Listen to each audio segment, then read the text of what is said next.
Hello survivors and welcome to Bison Dollars, a Street Fighter podcast by Resident Evil fans for Resident Evil fans. This is First Aid Spray bonus episode 20, and in this edition we shoryuken our way back into the past to handle a double bill of early video game feature-length productions, taking a look at the Hollywood and animated Street Fighter films. I'm your host Sai, and joining me on the character selection screen this week, you came to this podcast expecting to record with a madman and instead found a Steve. It's Fire Button Steve Valance. For you, this podcast was the most important moment of your life. But for me, we're recording on a Tuesday. After we've crushed this podcast, we'll see about getting you published. That is, the next Resident Evil adaptation. It's Moist Owlet, aka James. Hello. And I was going to say, for you, the day that First Aid Spray covered the Street Fighter films was the most exciting day of your year. For me, it was a Tuesday. I got nothing else, sorry. It's Michael Burger time early. Steve stole my bit. Hey, I didn't know. I didn't see the script. I'm sorry. It's okay. Love you, Steve. The subject of this bonus episode, like all others, was voted on by our Patreon backers. Support the show now to not only help keep us afloat, but also to create new content. Select what that content is and hear it a month before everyone else. Tiers begin at just $1 a month. Check out patreon.com/FASprayPod for the full breakdown. Okay, so this, bonus episode 20, that's quite exciting. We've arrived at a bit of a landmark, and for this round, it was decided that we do another film club episode, since they seem to be quite popular, but it was kind of hard to decide where to go in terms of video game movies. So, you may or may not have seen this on social media. Essentially, I got every Hollywood, or at least, English language video game adaptation film, put them all in a hat, picked out 3, and those 3 went to poll. And our patrons have decided that we're going to talk about the 1994 Street Fighter Hollywood film. But since we usually do the double bill thing, it made sense to package in the animated film from the same year as well. First of all, shout out in this episode to LaceyJohnson Music. Of course, if we're going to put a piece of Street Fighter music in there, it has to be Guile's theme. I think it's obviously very relevant to the films as well. He's a big part of the films, especially the live-action film. So check out LaceyJohnson's version of Guile's theme, which will be in this episode, and I highly recommend checking out their channel as well. There's lots of cool video game covers and that kind of thing on there in general. Before we get into the films, though, we've never talked about Street Fighter, obviously, on the channel before, so I guess maybe keeping it a little bit brief. It might be interesting to talk about what everybody's experiences with the franchise are, your first exposure to Street Fighter at large, whether you consider yourself a fan. Steve, I'm going to start with you because I think probably, in terms of the core group of us, you might well be the biggest fighting game fan. Yeah, I'd say that's a fair cap to wear in the First Aid Spray officers we don't actually have. My first exposure to Street Fighter 2 was the SNES version. I distinctly remember it because our father, mine and my brother, were very much admonished for playing because this game's a bit violent, isn't it, kids? Fast forward a few years, and my next time really playing Street Fighter was Street Fighter 4. I fell off hard. I went from Street Fighter 2 to going, oh yeah, Tekken's neat, and getting lost in that for the PlayStation generation. Right. But when SF4 came around, that's where I really got stuck in, at least for the initial, and I want to say, is it Super versions, the second iteration of it. Fell off on SF5 because there was something about it that didn't really drag me, so I know bits and pieces of the lore. I have to be honest, out of all the fighting game big tents, it's probably the one I have the least experience with outside of crossover games, like Capcom vs. SNK and Marvel vs. Capcom. Interesting. That's not quite what I was expecting, but fair enough. Burger, you're a Street Fighter fan, are you not? Absolutely. My first introduction with Street Fighter was very much like Steve on the SNES with Street Fighter 2. It was such a fixture in the household we lived in that I distinctly remember the day Street Fighter 2 Turbo came out with the new characters, and that made it into the play, and it never left. It was the only game, like the 2 Street Fighter games, and then the Mario game were the only games that the family owned on Super Nintendo. Wow. From there, I got into it really hard with Street Fighter Third Strike. Oh yeah, I forgot to mention actually that is banger as well. Yeah, Third Strike was my favorite. And then I actually, for my bachelor party, happened on the day that Super Street Fighter 4 came out, and that's what we did instead of whatever plans we had, like for my bachelor party when I got married. We literally, instead of that, we went to my friend's house and got absolutely blasted and played Super Street Fighter 4 until like 6 a.m. Nice. That's awesome. I think my experience with Street Fighter is probably I feel like I'm probably going to parrot exactly what I said when we covered the Mortal Kombat films, in that how could you not be aware of Street Fighter at the time? It was that franchise that I used to see in magazines, and obviously it's got iconic character design, so I kind of knew who everyone was just from seeing them in Osmosis. Yeah, exactly. Games Master was the fixture that I used to pick up and just like, yep, know who those characters are, even though I've really never played the games. I did inherit the Mega Drive version of, I think it's Super Street Fighter 2, but I'm not completely sure. So I do own that, but that's really only the only Street Fighter game that I've ever played outside of, as Steve, you quite rightfully said, the MVC and stuff like that. Again, it's not really my genre, but Street Fighter has such an iconic look and so many classic characters that I feel like I know a little bit about it, but we'll probably get into the fact that I really don't know anything about it when we start talking about the films. James, what's been your experience with Street Fighter? James used to go. I used to spend a lot of time on the east coast of England, and in the east coast of England, for some reason, there used to be a lot of games arcades, and there used to be two arcades I used to go to. I used to get a local one in Snettisham, where our caravan park was, which had one machine, and there was one in a place called Hunstanton that was way more expensive. But we used to, me and my brother, we used to play Street Fighter on those. I'm pretty sure it's 2 back then. It was a long time ago. That's pretty much my only experience. I used to play. I used to play a whole bunch of stuff, but I think the ones that jump out at me are probably Blanca and that Elastic Boy. Is it Desmond? Dalsim, that guy. the power of yoga. Exactly, yeah. So that is mainly my only experience. We weren't very good at it. We were just doing it because it was video games. And nobody else played them either, like back then, because I mean, why would anybody from Norfolk play video games? But it was, they were fun for what they were. And back then, other than Tekken 3, which was the game I played the most in terms of fighting games, it was the only other fighting game I really played. Oh, no, wait. I played Soul Calibur as well a little bit and stuff too. But it wasn't like... It was very, very casual. Like, it's like, oh, look, that's that game. Pick up sticks. Go at it. I do remember how heavy... I know this is not relevant, really. But it's like just games arcades in general. I remember how heavy the controls were. How they felt. And that was pretty cool because you used to hear us like kind of when we were playing Street Fighter, it used to sound like a warehouse falling down. Yeah. It was just it was we used to get told off. But we knew, because we'd been there so long, we knew the arcade owners and they were really nice, but they used to tell us off.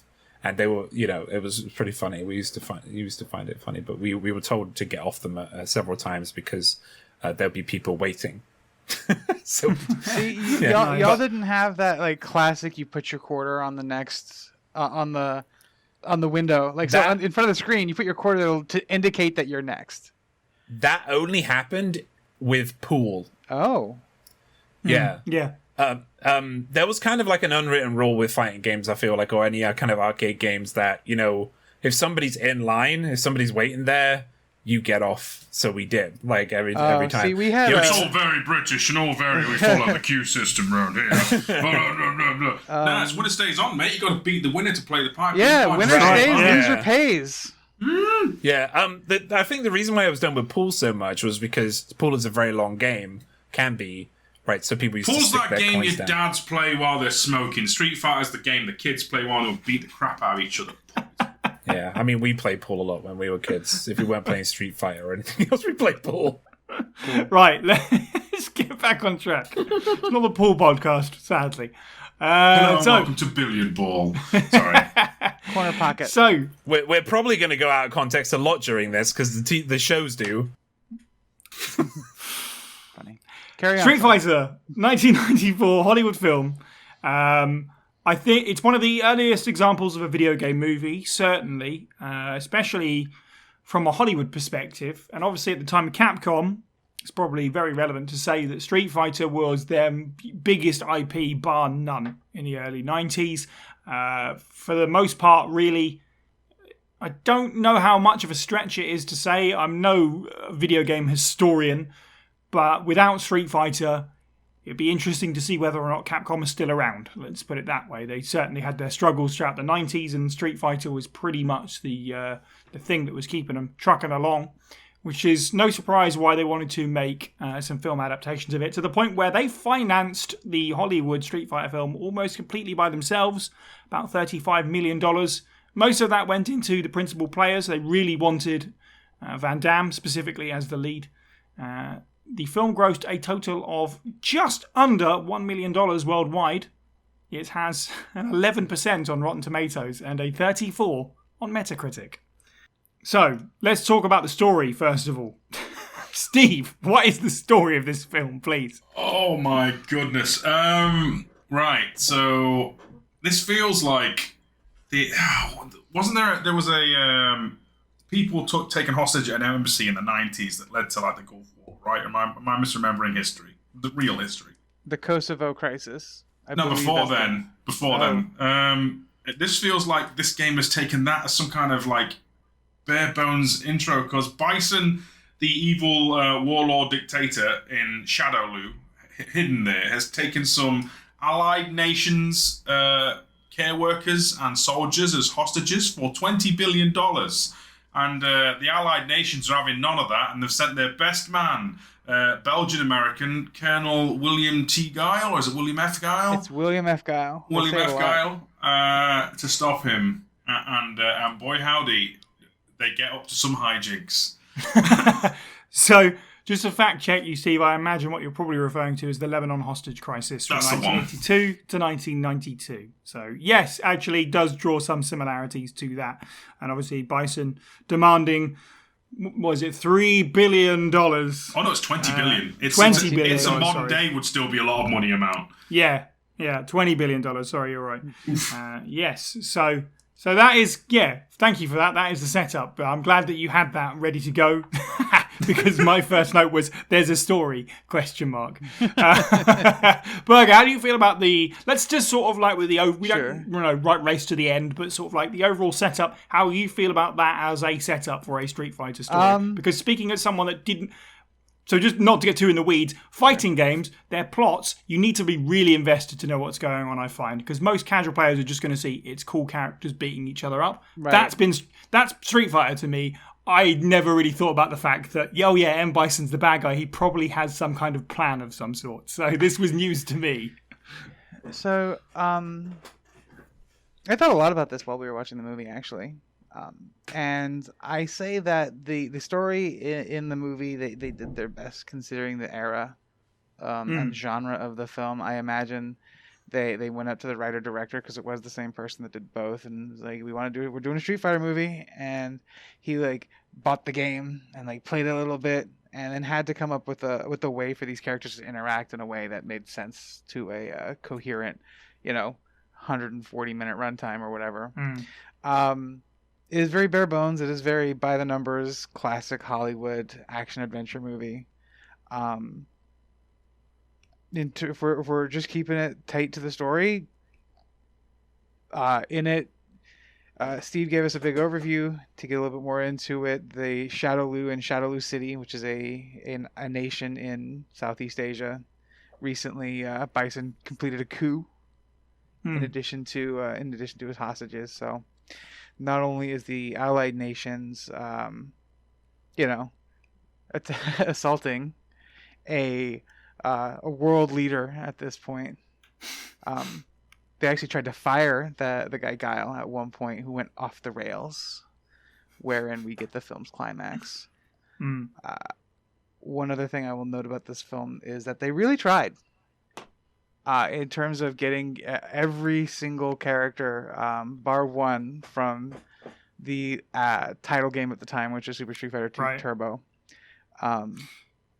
which is cool. Yes. Yeah, I think that was, from what I understand, that was like a decree from Capcom that they wanted to have pretty much every character in it in some fashion. Not always following character Bible, like a lot of them are rewritten. Yeah. Absolutely, the vast majority of them have got major differences. I imagine, in all fairness, in sort of defense of the people that made this film, that's quite an ask to fit so many characters in and be able to pull off a narrative. That being said, apparently the writer wrote this basically over the course of a night to pitch it to Capcom. So I don't know. At the same time, it's like, well, I don't know. But again, swinging it back, apparently Capcom were really, really strict about the deadline because they wanted it out for the Christmas of '94. So, I don't know, it's a strange one. And certainly all these things go into the melting pot and you can feel it, because I personally felt like this was, the first hour especially, felt like a bloated mess of unconnected stories that were just sort of barely overlapped. And I don't know, it was just... It's not that I was struggling to... Yes, it wasn't that I was struggling to keep along with what's happening, but it was kind of like, but where is this going, sort of thing. I'm going to throw to James before we sort of get deep into it, as someone who doesn't necessarily have that much exposure to Street Fighter's lore, I expect. How did you feel about the setup for the story and the sort of early goings on? I felt like I was going at 220 miles per hour. As you say, in that first hour, it was so fast. The pacing, like, literally, like, there'll just be 30 seconds, like, someone introducing this, like, one person, and then you never get to see them again. Like, it was literally just it's like a thumbs up. They're in this. Yeah. Yeah, and we didn't get to know much about... We got kind of some environmental storytelling, a little bit. But yeah, it was really hard to keep control. I was just seeing Allied Nations, and I was, because you saw so many movies like this, by the way, back then.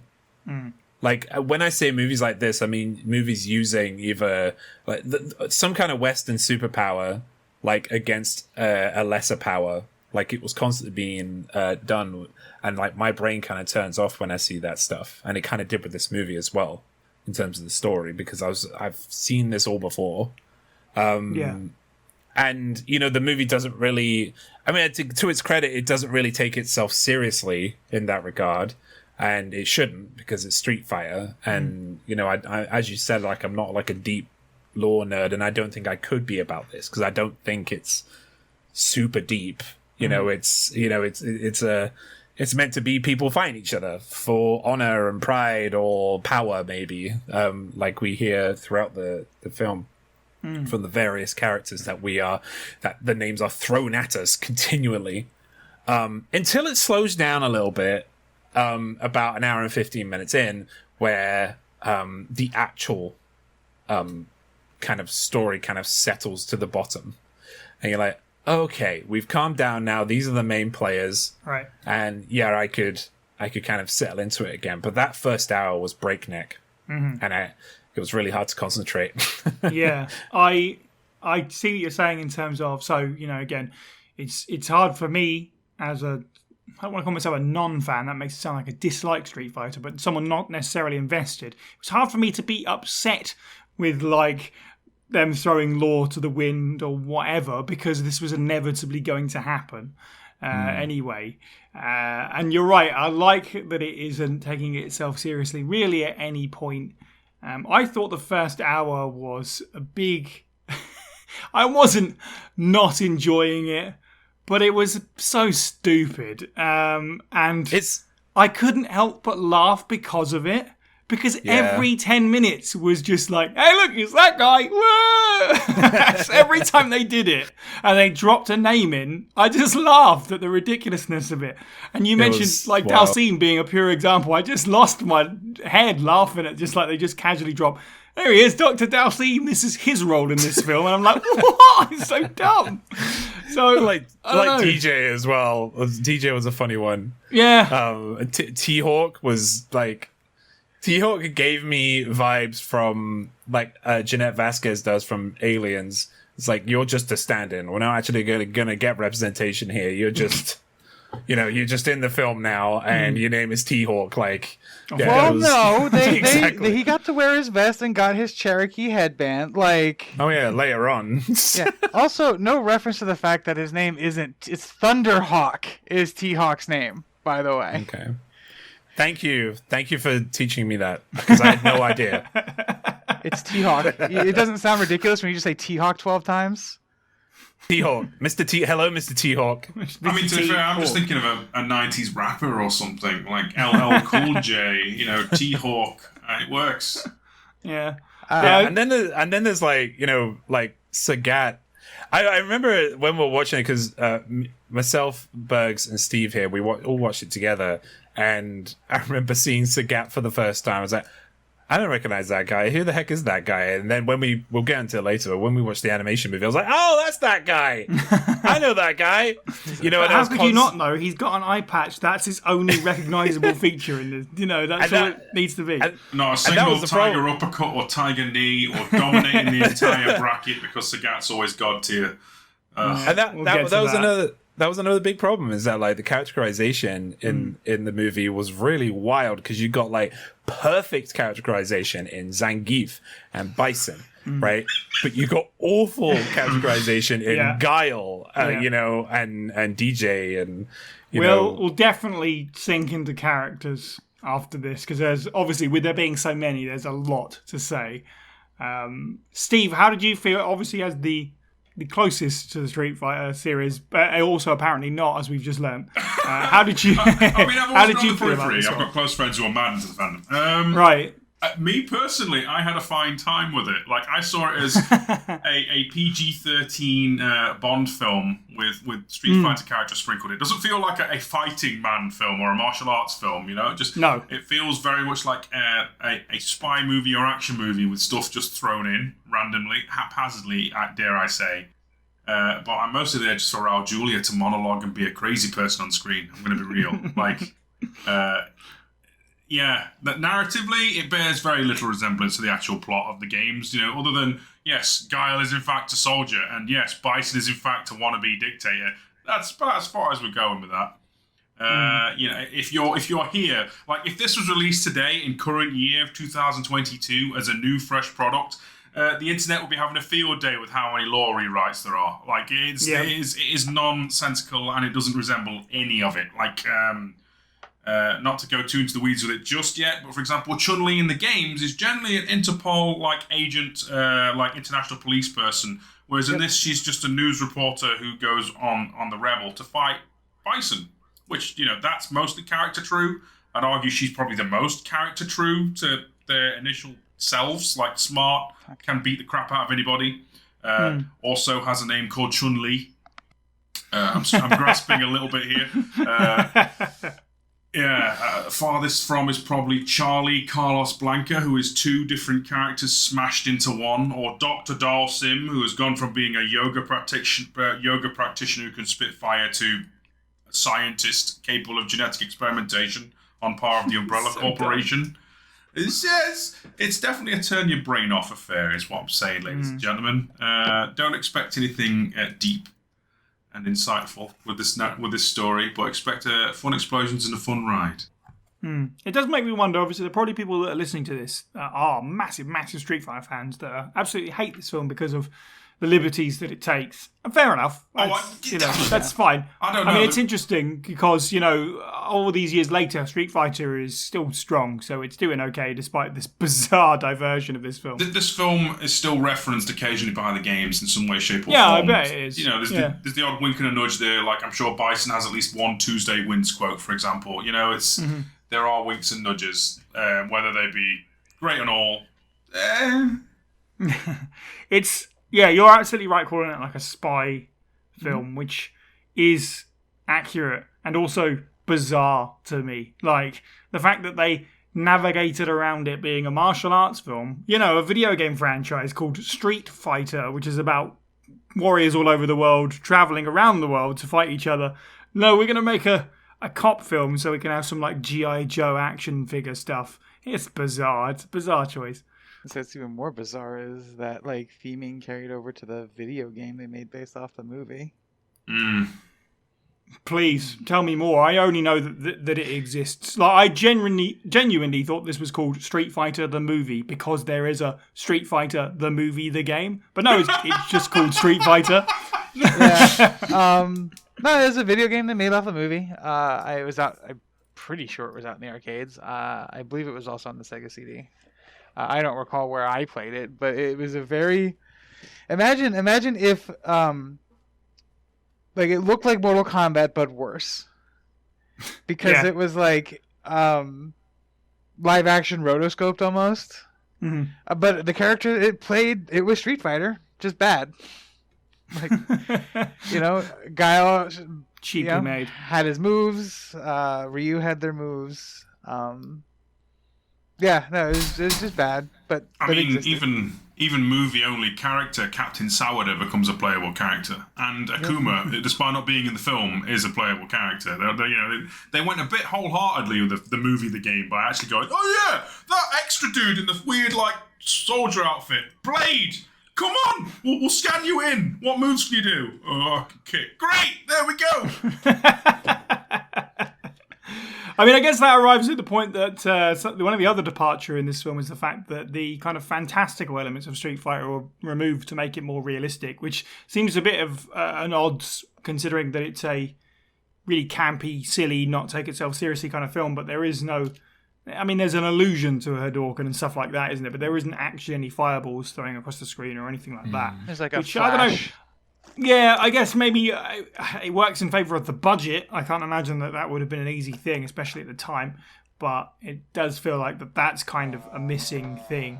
And I guess the other thing that's staring us in the face in terms of missing things throughout the story is any fight scenes whatsoever. For a film called Street Fighter, there isn't really a whole lot of fighting in it until the last 15 minutes. Anybody got any more sort of like big positives, negatives throughout the story? James, anything that hit you for the good or the worse? So yeah, I want to carry on from you. I did say that the film didn't take itself too seriously, but again, I wanted a way to put it, and I didn't know, but you just helped me out. So there's a bit where Bison comes back from the dead, and at that point, as I imagine as a Street Fighter fan, back then everyone's going, oh, is this it? Is this when we're going to get all the crazy stuff? All the paranormal, supernatural stuff, right? But no, the guy spends, a whole tweet saying, this is merely superconductor electromagnetism, something bullet trains, Tokyo, Osaka, something, saddle of the world. And then levitates me, right? And it's right, okay, no, that makes this less interesting now. I beheld Satan as he descended to the earth, and there he stood like lightning. Oh, something to that effect. Get them all off. Especially because how much Raul put into that role. Oh my goodness, bless him. The consummate professional. Mate, he put so much into it that I was expecting some kind of and then I was expecting, because of him breaking that Super Saiyan barrier or whatever, I was expecting everybody else to start getting their moves for some reason, which I would have respected in some way. It would have made its own canon in a way, but maybe people would have got mad at that. But yeah, again, making my own stories up. But yeah, that's all I really wanted to say is it didn't take itself too seriously, but at the same time, it did take itself too seriously at its detriment. Yeah, I can see what you're saying. Certainly, definitely, it's strange. It's a strange series of choices to do that kind of thing, but also have moments where like Bison controls a bunch of like sea mines with an arcade stick, like, which is clearly just ridiculous. Specifically, the best it possible way. was the arcade stick for that particular version of the game. I want to say, it was Super Turbo, wasn't it? Something like that. It was Super Turbo. That's neat. That's pretty cool. And no wonder I enjoyed it so much, because it felt like it was actually relevant in some fashion. Burger, any positives and negatives from the story that stood out to you?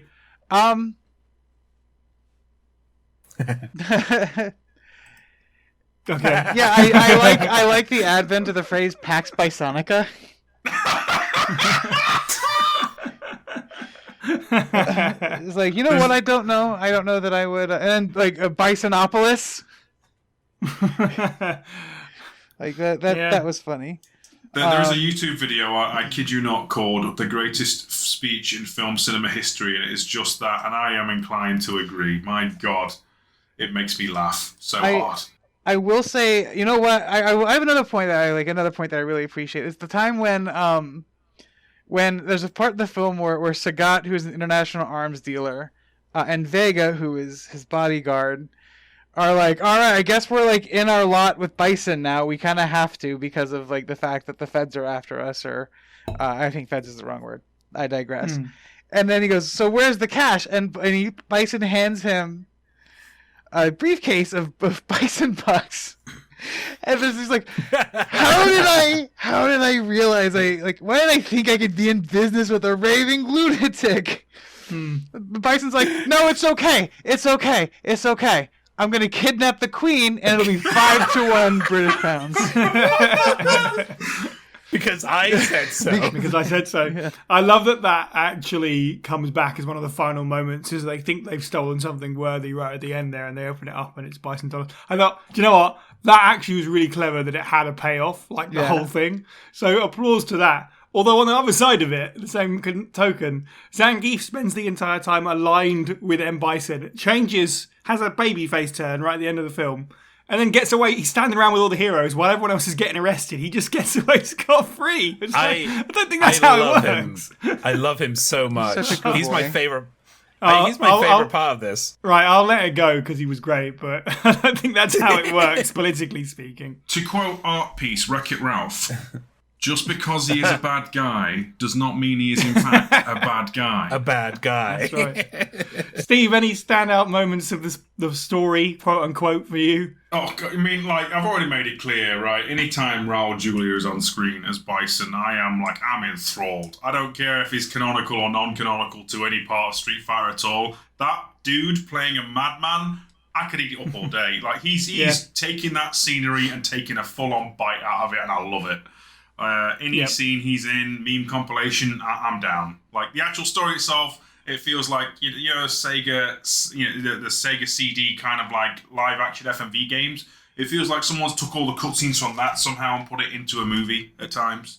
Like, nonsense is just happening around, especially like a stealth speedboat with exploding bullets or whatever. Didn't really care.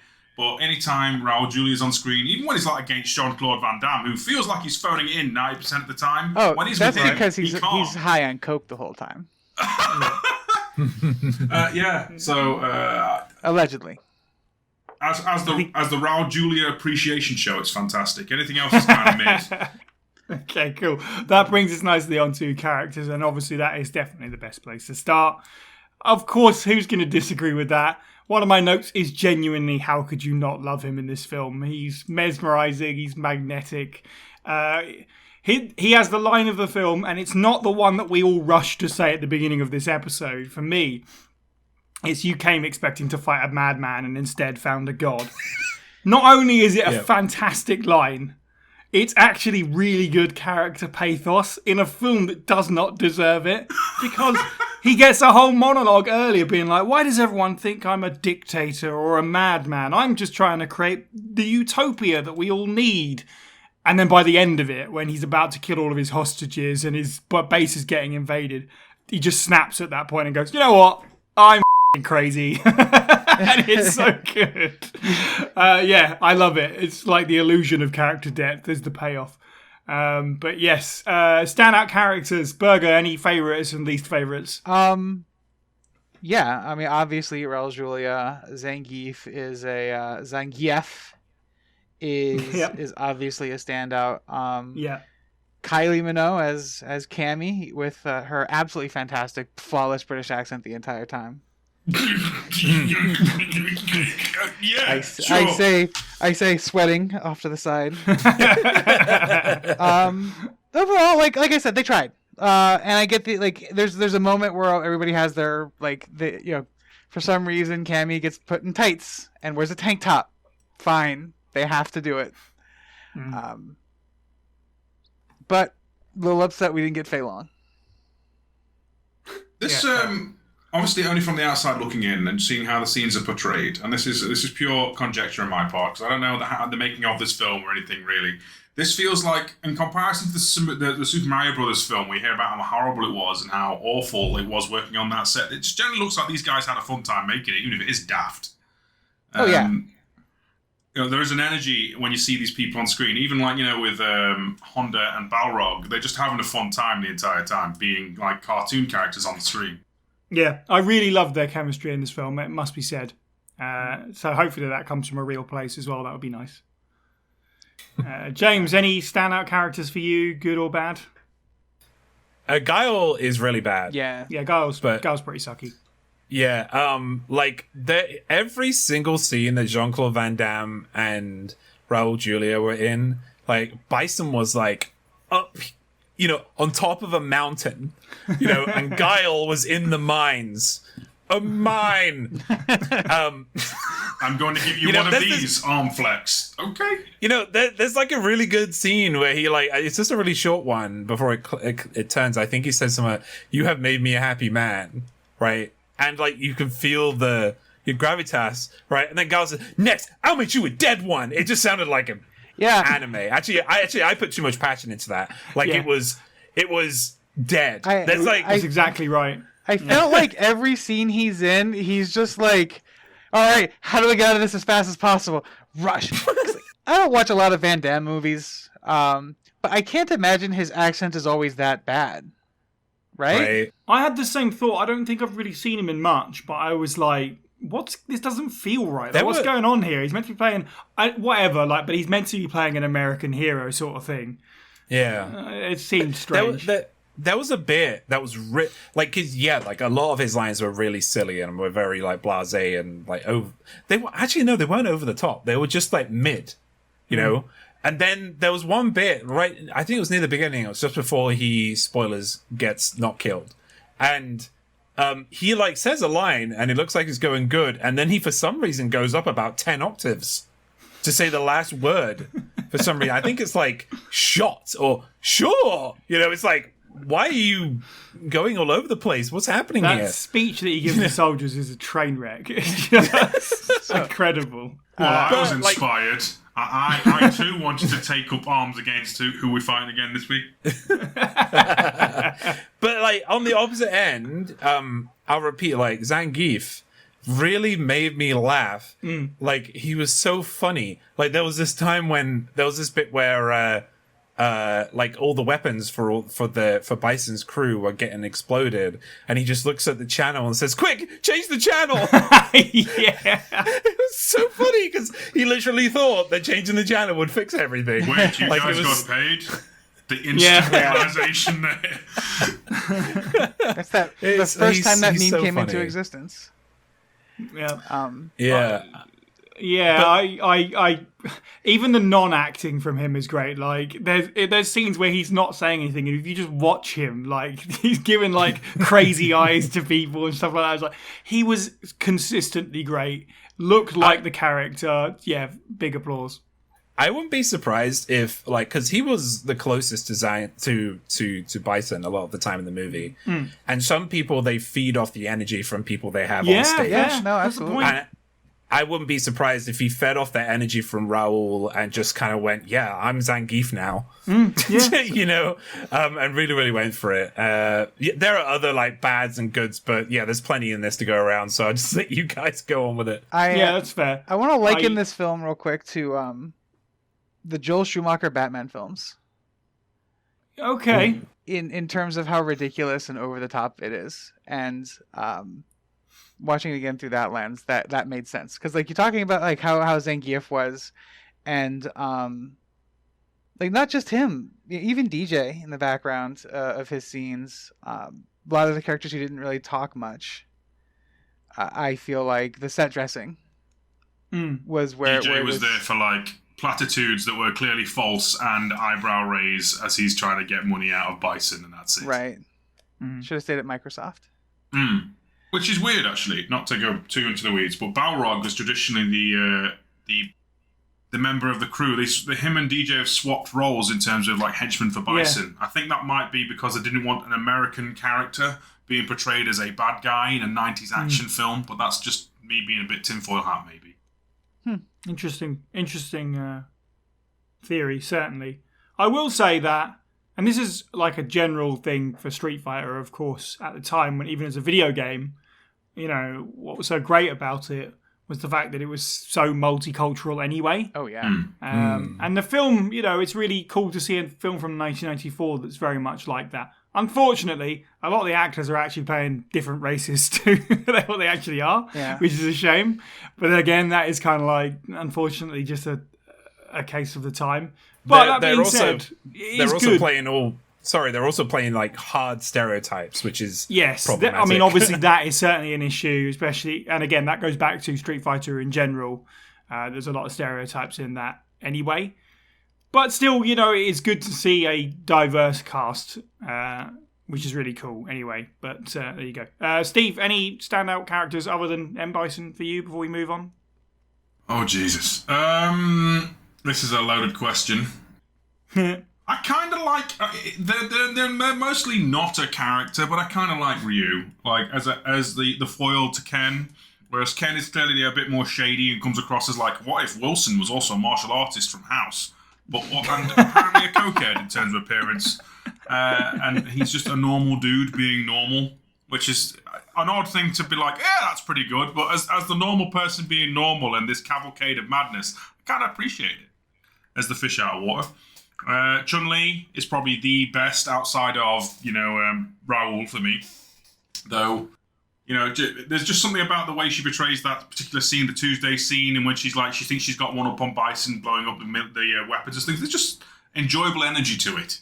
You know, it's not like going to be winning any awards anytime soon, but it's okay and it's enjoyable and lively. She's basically the female lead of the film, isn't she? She's got her own grudge to settle. Yes, she kicks the living daylights out of Bison, but unfortunately he gets away, that capped rascal. But in general, it doesn't feel like she's in chains along with every other character, so it's not like she's been singled out in that regard. And the one time where he thinks he's got edge on her, she beats the crap out of him. So yeah, that's a plus.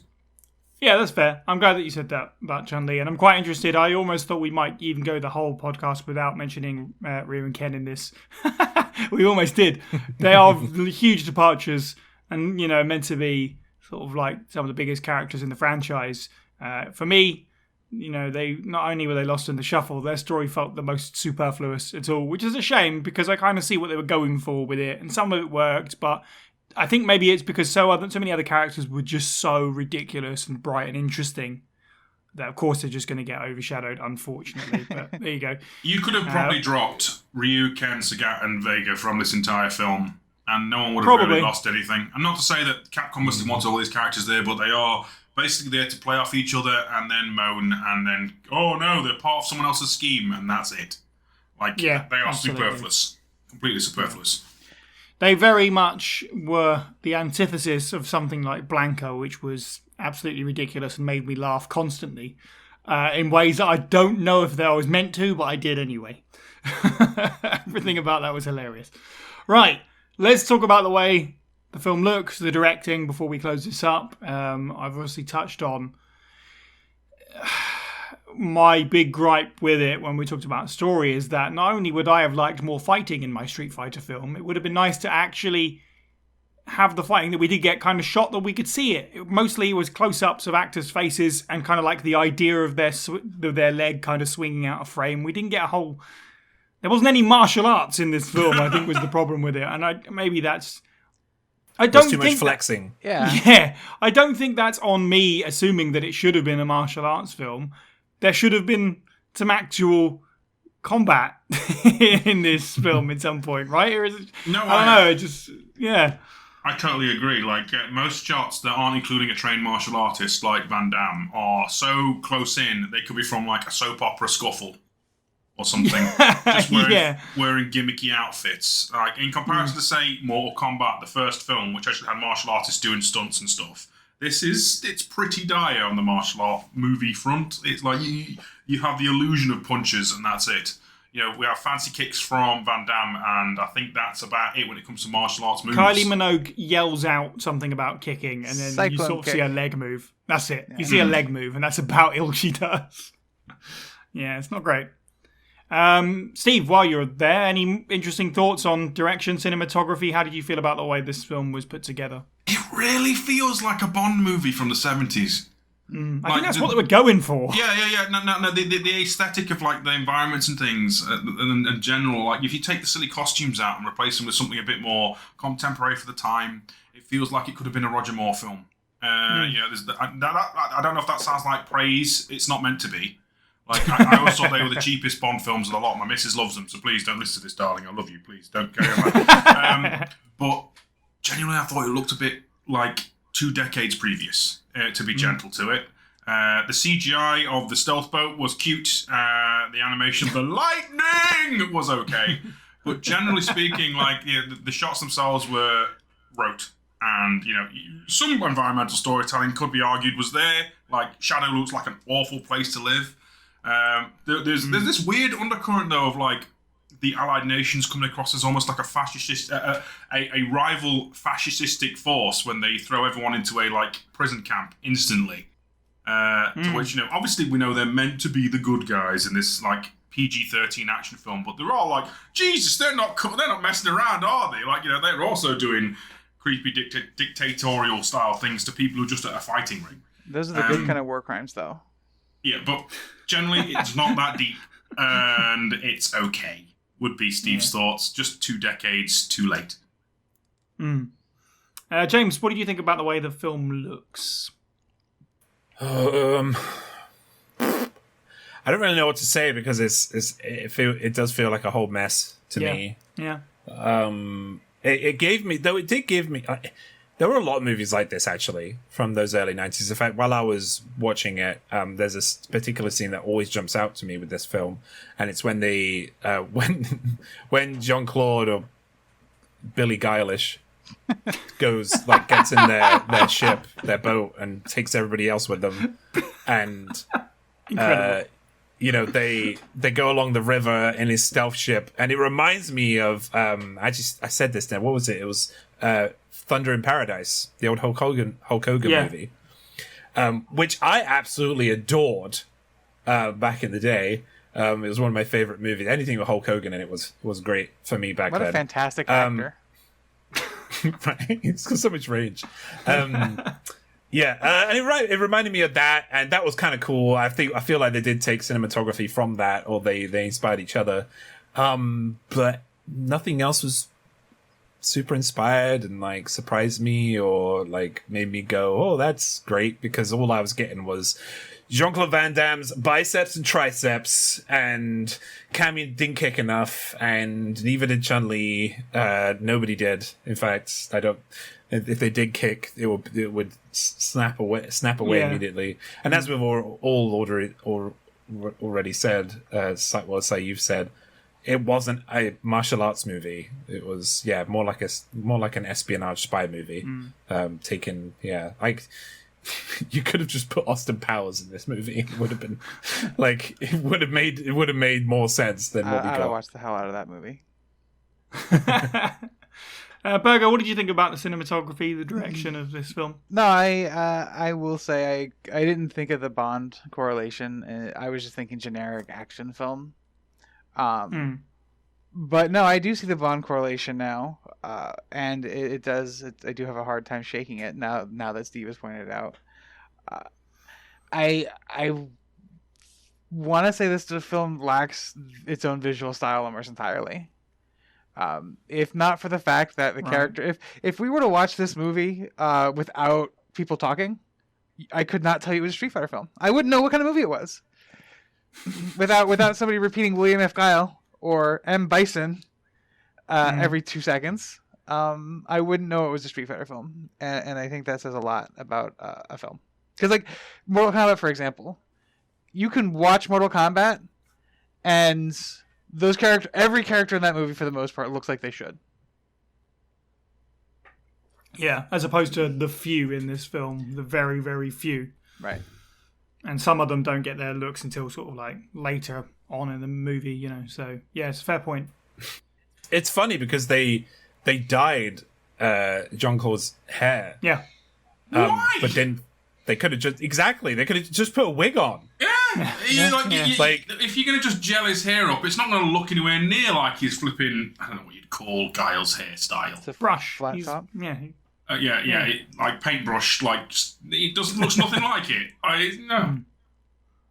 Yeah. It was only because of me doing this podcast that I knew that was Guile, to be honest. I thought they were just generic America men. Yeah. G.I. Guile. Exactly. To take it back to what we were saying about story, and kind of how the pacing was just ridiculous. The other thing that I didn't like about this film and the way that it was put together is that not just was it racing around between different sort of plot strands, is a very strong term for what this was, but like there are plenty of sequences that are playing out simultaneously and the director just can't stick to one. Like it's just like bouncing between different things that are happening on opposite ends of a room constantly, or, you know, just a few minutes down the road. So the prime example being right at the end of the film, you've got all the good guys coming out and reuniting, and Guile's alive and all this. But also it's flipping between Sagat and DJ, who have, you know, stolen what they think is something worthwhile, but turns out to be the dollars. And it just flips between these two like scenes 3 or 4 times. So can we have one and then the other, maybe? Why do we have to have both at exactly the same time? It's bizarre. There's a bunch of weird things in this film. I really should have watched it twice, because I don't know if I was going crazy. But after the amazing Guile speech, and they all start moving out to get on the boats and ignore the superiors, I could have sworn a woman runs past the camera, like yelling and like, I don't know, she's like holding a shoe in her hand or something. I don't know what's going on. She gets really close to the camera. She's just like running past with a shoe in her hand. I was like, did I see that?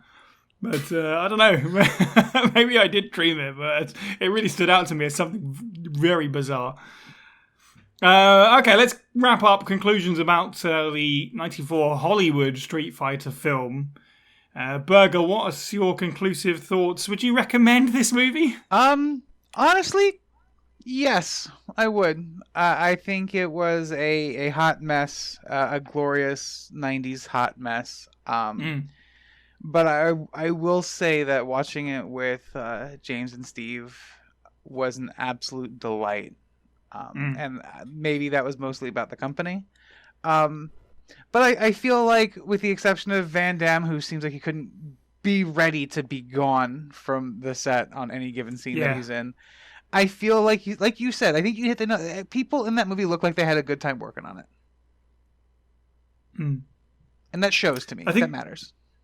Yeah, I think you're right. You know, obviously this film has gone down in that so bad it's good kind of territory, and that is the way to watch it, certainly, with other people. I think that's probably the popular decision, to don't watch this sat in a dark room by yourself. Probably not going to enjoy it so much. It's definitely a popcorn with friends kind of flick. James, would you agree? Yeah, definitely. I would not have been able to enjoy this film now as much as I did if it wasn't for watching it with Burger and Steve. Because, you know, there's just lines that you can just bounce off each other. You know, it's one of those movies. And it's a testament to movies that came out around that time as well. It's so cliche. You know, there are a lot of movies like this that were just they were like production line movies. And, you know, I think the thing that's sad about Jean-Claude Van Damme is that we know that the guy has a modicum of like acting presence. You know, because we've seen his 80s movies, and I love his 80s movies. Like, he doesn't say a lot, right? But the stuff that he does on screen is fantastic. His physicality is always great.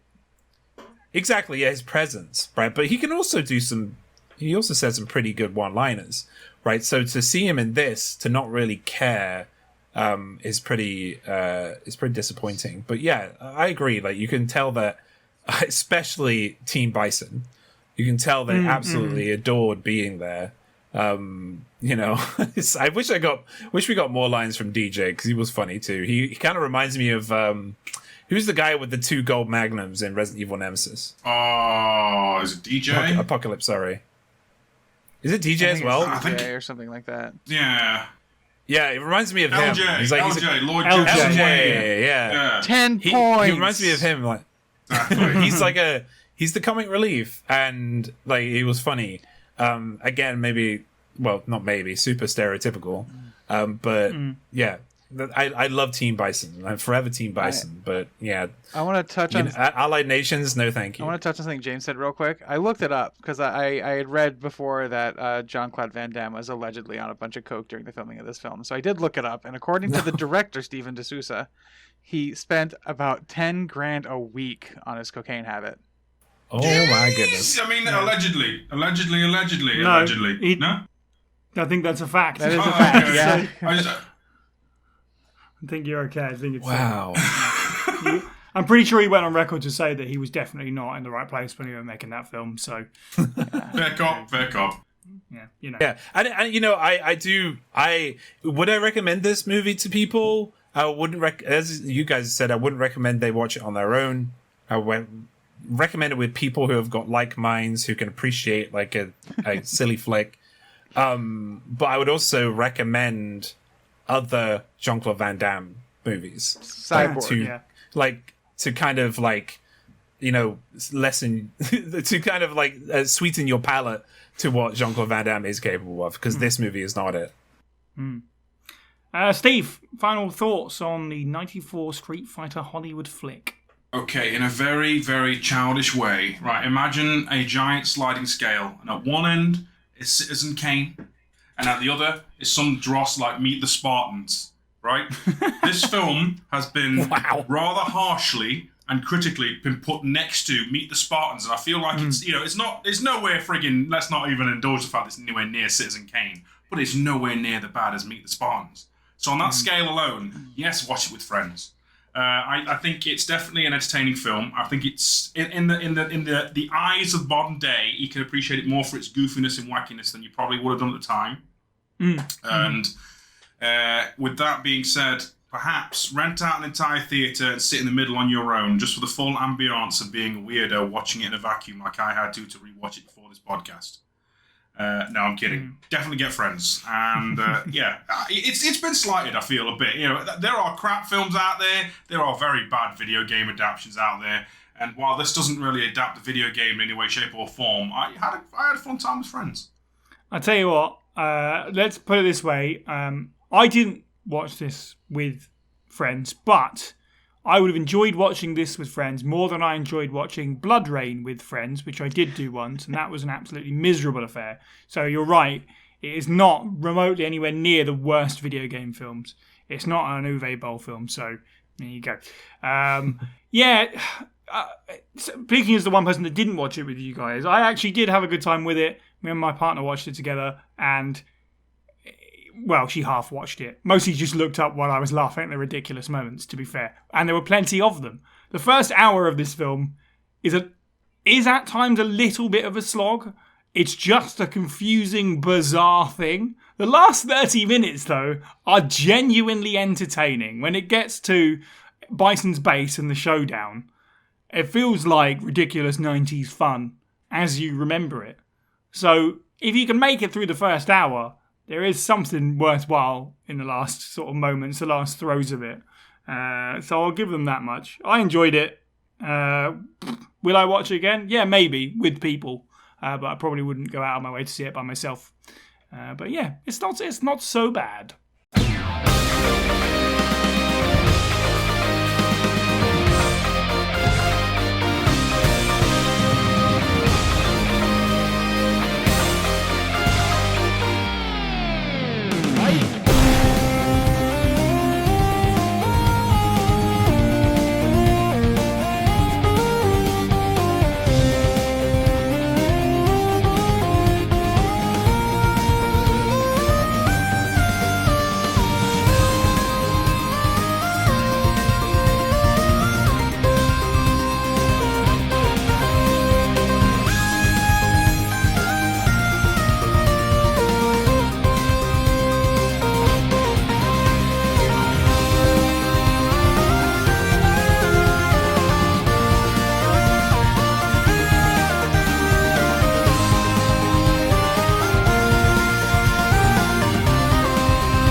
The next film that we have to talk about is the animated Street Fighter 2, the animated movie, or simply Street Fighter 2 movie.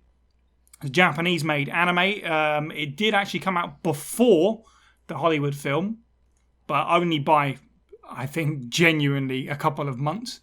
It did get a cinematic run within the UK, Spain, and France, and It was considered a financial success because it also prompted the Street Fighter 2 V animated series, which shares some voice actors with the English dub of the film. Apparently, it only cost $6 million to make, and in Japan, it made $29 million back, so it was a financial success. Wow. Yeah. So this one is one that we've kind of thrown in here for the fun of it, and this was one I was a little bit, I wouldn't say afraid of, that's really extreme, but I was like, oh, this one's going to be like connected to the lore. Am I going to know what's going on? I'm going to put it right out there now. I genuinely didn't realise that the first note I have on this is exactly the same as the Hollywood film. Story, there is one, ? Steve, I'm going to throw to you again. Would you like to introduce the animated Street Fighter 2 film? Okay, right. So, in comparison to the live-action film, Bison is building a super soldier out of Charlie... Wait, no. Bison is out to kidnap people and make them into super soldiers as terrorists in this one. He's trying to find the strongest fighters in the world and brainwash them. Everything else is happening around. I think Ryu's just going out for a walk and gets into fights. Ken's with his missus, gets kidnapped. Guile, he still hates Bison, but Charlie was killed off screen. Chun-Li also hates Bison, but is more mature about it. I think that's about everything. Yeah. Is this then close to what the canon is? Yeah, I don't know. I wouldn't say is it canon, but is this pretty close to the stories? It's dancing around it. For example, it's generally, I think, considered now consensus in the community that rather than having Street Fighter 1 be Street Fighter 1, the little fight between Ryu and Sagat, for example, at the very start of the film is considered what went down before Street Fighter 2. Right. Generally, most characters are quote-unquote on model. I don't think that Vega is quite alluded to be quite as sexual predatory. But generally speaking, it feels like most characters are on the money. Yep. Dawson being a bit shady on the side because he's cheating during a fight, and he wouldn't do that in the games. Right. Yeah, I mean, this touched on the very little bits of Street Fighter knowledge I had, which is essentially Ryu wandering the world, fighting people, trying to become better. That's pretty much what I know about. That's pretty much the Street Fighter plot that I know. That's the biggest disconnect between this and live action film for anyone would probably be that in the film, Shadowloo is a place. It is a group of people taking over a place. In the games and the movie, it's basically a terrorist organization. Balrog, Sagat, Vega, they're all thugs basically trying to take over the world, it's G.I. Joe's Cobra or something like that. Yeah. It's the Decepticons of martial arts. They're not taking over any nations or anything quite as sophisticated, at least not yet in the story. Mm-hmm. So it's Shadowloo, not Shadow Law. Just wanted to... Yeah, that's a dubism. Shadow Law is literally an animated movie dubism. Yeah, that's what I figured. Okay, fair enough. James, what did you think about the story of the Street Fighter animated film? The story's definitely not this film's strong point. No, that's probably fair to say. It's bad guy versus random good guy, but I tell you what, it's very anime, and it works because it's anime. It's like you don't need to think too much. And the main strength of this film, we'll talk about later, is its fight scenes and its animation and the characterization as well, and the translation of the characters you see on screen from the video games. All those things are super strong. The story isn't the strongest. There's a bit where I think I made it known when we were watching. There's a bit where Bison is basically Ken Masters challenges him to a duel on top of his Shadow Law ship. And Bison basically kicks his butt by having supernatural powers. And I just went, who cares why is he trying to get people to be super soldiers? He's a super soldier. Why isn't he just going around and doing this all himself? I mean, that's fair. Right, I don't understand why he's getting super soldiers. It doesn't make any sense. Now, while I agree with that statement, James, I'm going to throw a wild card. Why does Sonic use a car when he can run everywhere? Maybe he's lazy. Thank you. Yeah. Sorry. Incredible. Yeah, thank you for throwing that in. Yeah, I mean, it's not a huge deal. It's very anime, and that happens all the time. It just came to my head. I was like, why is this happening? Yeah. It doesn't make any sense in the It's story. an excuse for a bad guy to monologue, Right. ha ha ha ha, I have a plan. That's, Exactly. But normally in an anime, I mean, I've watched many animes, and so has Burger, right? And to a lesser extent, I know Steve has as well. Like, typically when this kind of thing happens, like, yes, the bad guy is always, like, way stronger, but something happens that distracts them from what's happening, right? To just showcase that, no, this isn't the reason why they haven't just taken over the world already. Normally it's like some other dude that comes in and kicks his face, or some other huge event happens that stops him from doing it. But no, not in this. He just like, oh, I'm going to kick your butt, Cam Masters, and then I'm going to take you, and then I'm going to pump you full of juice. And then he does. And then he does. And then it's like, I mean, going back, the story is this, I don't really, because the story is not its strong point. The story is, like, as I said at the beginning, it's bad guy versus good guys. Good guys eventually win. Yep. Some vague generic names like, Shadow Law, or, but this is what I would expect, though, from a fighting game, fighting game lore. Yeah, I would agree with that, yeah. Burger, what did you feel about the story of this one? I wanna point out that having watched this movie, we watched two of them together, back to back, and I really appreciated how little Guile does in this film. The entire time.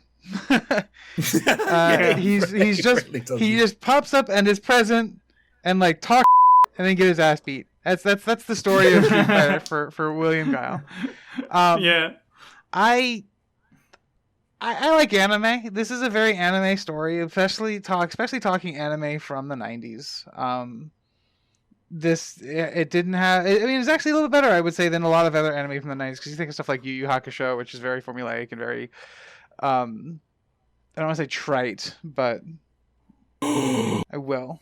You gotta be careful. You'll get all the weeaboos on you. Hey, listen. Did you just call Yu Yu Yakusho trite? I am now going to write a 480 comment. Please do. Like and subscribe in the comment section. Like and subscribe. Sounds like, what the heck's going on? No, I enjoyed this movie. I enjoyed the storyline, and I enjoyed the story told through the soundtrack, which I'm certain we'll get to. Hopefully. Interesting. Yes. I just sit here silently while you guys talk about anime. I won't say anything. For how simple the story is, and as much as I can enjoy it, I can also turn around and go, I can read the freaking brief for this. For example, scene 32, Ken and Eliza are driving a car. Ken turns to his prospective wife and goes, "We should get married." Scene 33, Ryu is walking down the street. Some of these scenes are a bit nonsensical out of nowhere. They're on model for the character, but also a bit... Yeah, but we're not including there, Steve, is the fact that while that scene is happening, a not Pearl Jam song is playing. And not Pearl Jam. Yeah, because Pearl Jam's on later, actually. It's Alice in Chains is on later. I was going to say, what? It's Alice in Chains, isn't it? What's going on? This is the thing about the movie that I do know. To music. I know KMFDM's there when Chun-Li and Vega are beefing. Oh, yeah. I'm not Music Man. Story, I agree. It's kind of like, it's a bit inconsequential. I don't want to get necessarily into negatives with it. I felt like the film was perhaps a little bit too long, and I don't know if that's because it didn't necessarily have a story so much of a story, or if it was conversely to the other film, just a little bit like, I've seen a lot of fight scenes, I'm getting a little bit tired now. The balance is a little bit off the other way. I'm not quite sure, but it went a little bit long for me, and I think that, as is the case with animated characters, sometimes it's harder to have a connection or an emotional impact with animated characters over human characters. So maybe that is also why it felt a little bit long in the tooth for me. But I agree in the sense that this is probably, well, definitely, actually there's no probably about it, this is definitely far closer to what a Street Fighter film should be.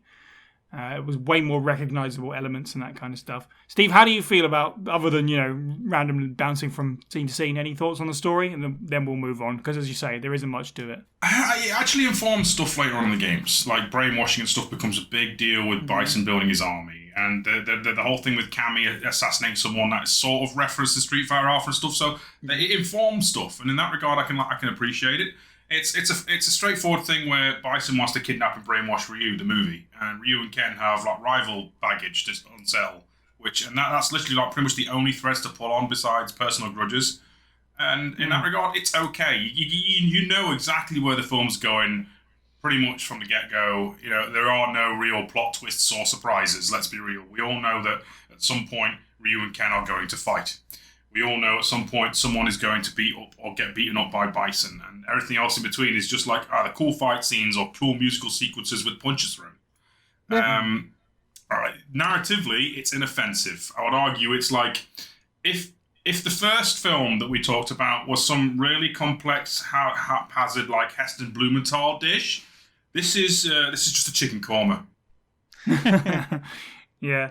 You know what you're getting with the korma. It's inoffensive, it's fine. A bit of naan bread, num num num num, yeah, Hadouken. It was like marketing material, like trailer bait. It was a 2-hour-long trailer for the video game.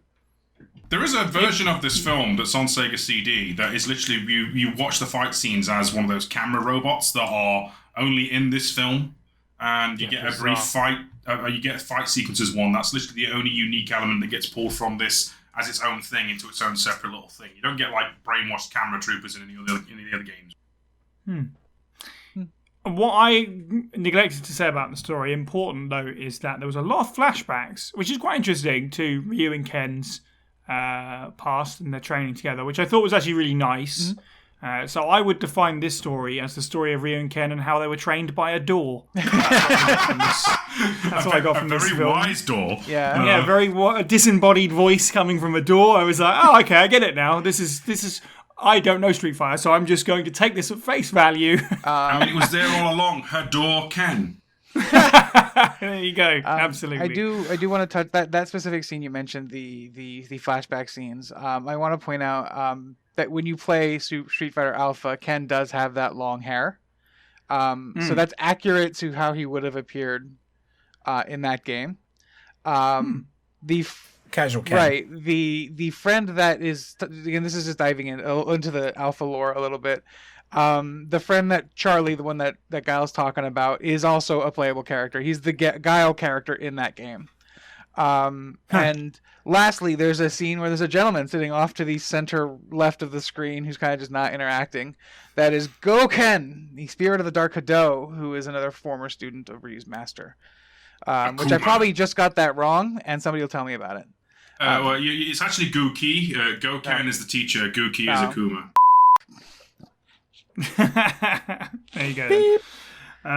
Okay, well that nicely brings us on to characters, which is certainly something that we can dig into with this one as well. Ken Masters, the sweet golden retriever boy who must be protected. That's the most important thing. Like, talking about that flashback sequence, I genuinely went, out loud when he gave over his, what essentially becomes Ryu's headband. I was like, that's really nice. He's the sweetest character in this film, and I love him. Steve, any standout characters for you? I genuinely am a big fan of Ken overall, because he's just a dude. He's a nice dude to his friend. He's driving along thinking about fighting his old friend, going, it'd be really cool right now. If Ryu showed up, God. You're not wrong as well. Admittedly, he does some weird. I'm pretty sure he's Breaking Bad behind the scenes because he gets cornered in like a dodgy warehouse district randomly by T-Hawk for a fight. There's a whole other film where Kenny we have to cook. Speaking of Breaking Bad, yes, go on. Fei Long. Fei Long, the character that you guys mentioned that doesn't appear in the Hollywood film, gets to appear in this one and is portrayed by who, Steve? Bryan Cranston. That was a new learned thing for this film.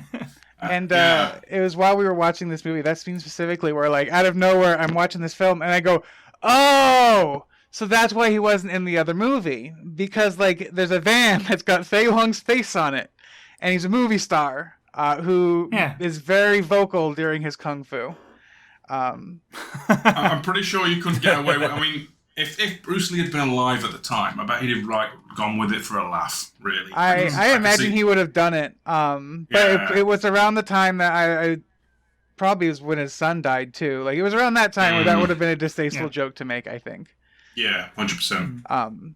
As the most blandest of characters possible in any fighting game that I always pick, regardless. I actually like Ryu in this as just a wandering, quiet martial arts dude. Doesn't really have a complex character. He just wants to have a good fight, but he's also kind of charming in that way. And that whole scene where he accidentally spills someone's milk and then no, mate, keep the change, yeah. It was my up, you know. That was like, oh, he's a good boy. Yeah. So the Karate Good Boys is actually the real name of this film. My favourite part about this, just they both got himbo energy, definitely. Yeah. Ryu just like gives over some cash to some little girl, no idea how much the milk costs, and also doesn't necessarily know like what currency is that. Like you move between countries, like that's all. How do you know that? That's when he has It's just loads of money. It's Ken Kudos. That's right. Burger, yes, go ahead. Favorite, least favorite. I also want to say Ken, but I also want to say Ryu. So I was going to say the Best Boy Twins. Because one of my notes is funny because during the first scene where they flashback, I wrote down there's definitely a tree in that forest that says R plus K with a heart around it. Because those two boys love each other. Yeah, I got some of that energy for sure. And that's just beyond like the obvious ship potential there. Because what would the ship name even be? Ren? Q? I'm really glad you brought it up though, because I was watching Ken just like randomly deciding that he's going to marry this woman, even though he spends the entire film wondering where Ryu is. I was like, yeah, I see what you're doing here, film. I get it. The nutcase. Don't worry, I understand. They gave Ken the nutcase. But I want to talk about her too, because she was a fascinating character. Because like, you know, you set up thinking Ken is the one with the money, and that's like the draw to the relationship. But then he drops her off at the big fancy mansion and says, "All right, I'll see you later." And she's like, "Maybe if you're lucky." So like, yeah. So that's why he's breaking bad at the docks. He's trying to get money to. Birds. She's got an expensive lifestyle. Crack the case. Yeah. Got to pay for that Porsche license somehow. Ryu and his friend. James, any standout characters from the film for you? You guys are already going off about Ryu and Ken, and I love those two in this, but Chun-Li is also up there for me. Absolutely. I feel like she was a victim of that era.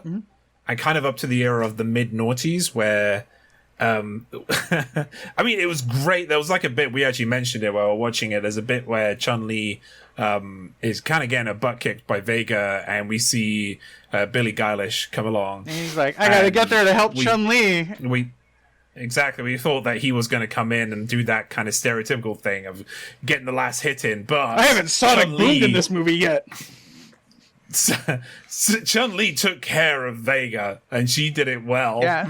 That scene was also beautifully shot. I mean, there was some gratuitous, naked body stuff, but I mean, it's Street Fighter. We see naked bodies all the time. It was clearly done for objectification. It wasn't like overly done, I don't think, and it was fine. But seeing her just kick butt was great, and her character also reminds me of present day Jill. Absolutely. Like she has, she is very confident in herself and what she's capable of, and like it's great to watch in this. That fight scene, I think, forget the last. The fight scene at the end. That fight scene, I think, is probably my favorite in the entire movie. There's actually now speaking on Chun-Li, I'm thinking there's a great juxtaposition between this film and the live action film. Whereas in the live action film, she's talking about her grudge with Bison, and basically Guile tells her to bugger off because he's got a grudge with Bison. In this film, Chun-Li tells Guile to grow the up, and she's got a grudge too, but they have more important things to worry about. Like she's got the right head on her shoulders. Yeah, like she is the one that takes charge, and it's super nice to see, especially in a film made in 1994. It's great. Least favorite character, even though I loved looking at him aesthetically, my least favorite character is Bison. Yeah. Because he looks fantastic, but he doesn't do much.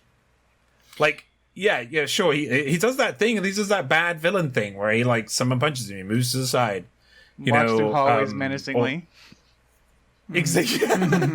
Yeah, well, he walks real great, right? But he doesn't do a lot in this. Whereas everybody else is kind of dancing around him. He's like the mantelpiece, and he doesn't really showcase his.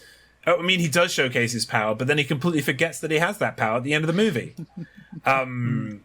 So he lost some of his charm. Like when I saw him kick Ken Mass's butt, I was like, oh sweet, this is, we're going to get like some kind of huge like nuclear Super Saiyan showdown at the end, but it wasn't as exciting as I expected. Yeah. So like he kind of went down in my estimation. So I would say that Bison is my least favorite. Yeah, and Chun-Li is absolutely my favorite. Yeah, I found Bison to be a little bit generic in terms of a villain in this. Yeah. He just was villain, and not, there wasn't much more to grab a hold of. And maybe that is in the aftermath of watching Raul Julia's performance. Of course, that's going to be the case, but he was a little bit cookie cutter. I agree with you in terms of Chun-Li. It's a shame about the shower scene. Seemed a bit pointless, and the fact that she did a major fight scene basically in her underwear. But okay, I agree in the fact that she got to take care of Vega herself. And I actually like her story with Guile as this. He doesn't really, as you say, doesn't really do much in the film except kind of chase after her and make sure she's okay by the end of it, and worry about her, which is really hilarious. I laughed so hard at the obnoxiously shaped Guile like running through a hospital, like this huge mountain of a man screaming out after he's incorrectly parked his car twice in this film as well. Yeah, am I the asshole? I am the asshole. Yeah. Like, the other thing about Guile, and it was Steve that brought this up. Do you want to say it, Steve? No. Go ahead. All right, so he kicks. Everyone gets kicked off this mountain at the end. Oh, yeah. Everyone gets kicked off this mountain, right? And Guile is barely living, at the end of this mountain. And the next scene we see with him, he's driving through a town and he's rushing just towards walks home. Chun-Li. He's like, how did he get there? Did he ride his own sonic boom? I don't know. Much like other Capcom classic Infinite Darkness, the globe is much more compressed and everywhere is just round the corner from everywhere else. Right over there. My only other issue is that you have, I would say that in terms of fighting games, you have the two most recognizable female characters, bar none, ever. Not just in 1994, still today with Chun-Li and Cammy. And probably two of the most recognizable female characters in gaming, period. Chun-Li does not spend enough time in her actual outfit. Like, she needs to kick butt in her actual outfit. And Cammy is barely in it. Yeah. What was that about? Awful. Do you know what? I completely forgot about Cammy. You're right. You basically see her through a window saying, I don't know, and that's about it. And then later down a hallway kick-ass again. moment of brutality, doesn't she? And murdering an innocent politician, probably. There's an interesting story to be told there, but I guess the fight scenes took precedent. And I guess, considering the complaints we had about the other film, I can't be too mad, but it is a shame that we didn't really get to see any of Cammy being Cammy, being cool.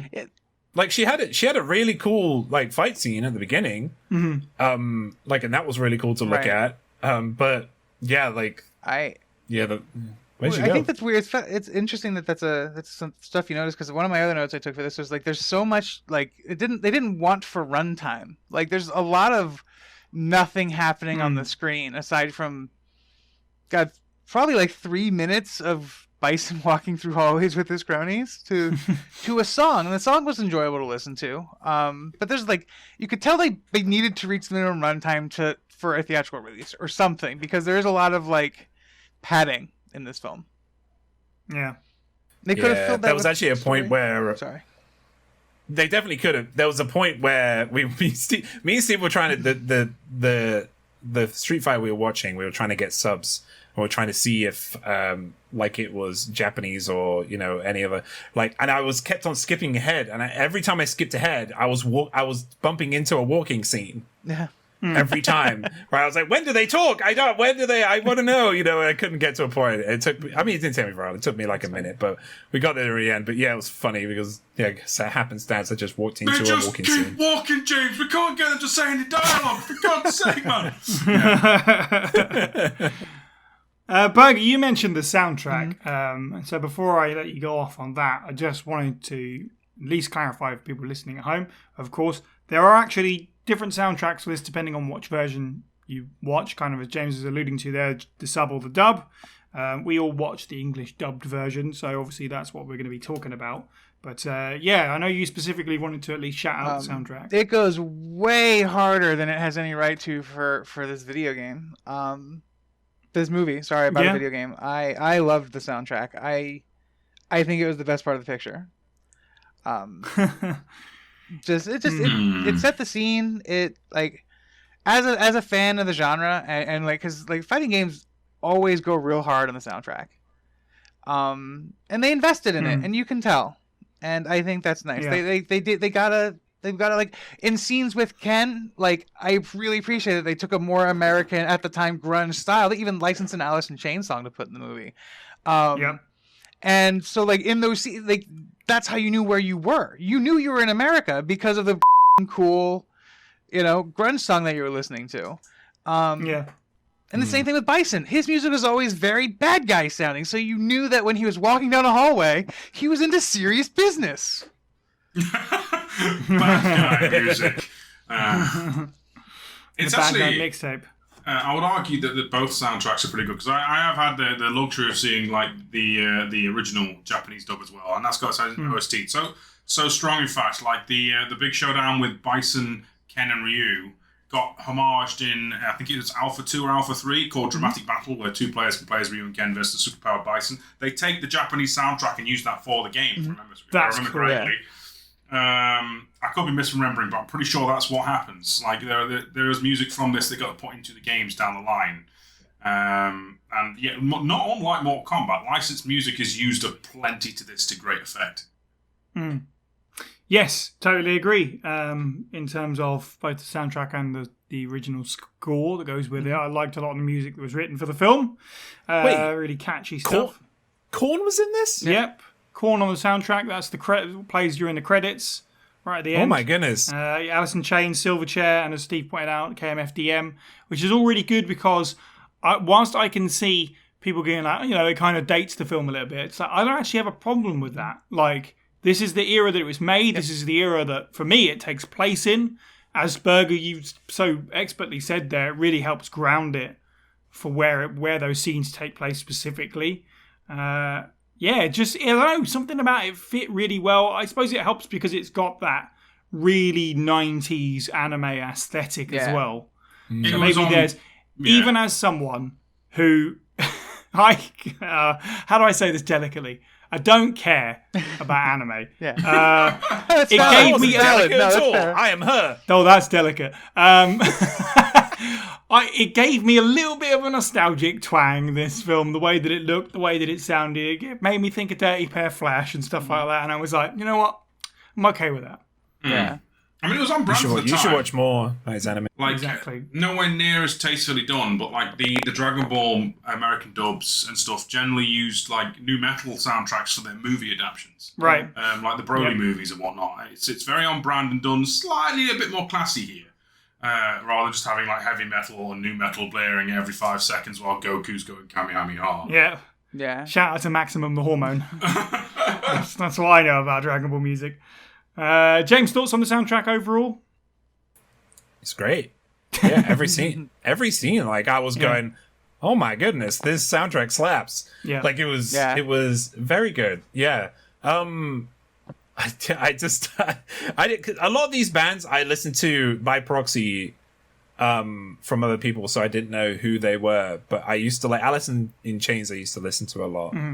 But Korn I didn't really listen to a lot because Korn used to intimidate me. Because I kind of like Slipknot, that's fair. Right? Which is literally what they're meant to do, and it succeeded for me. But yeah, like it introduced me to a couple other like bands, which was really great. I just loved it was great. It was freaking amazing. Like even the even the like I'm gonna forget the kind of the license stuff for a moment.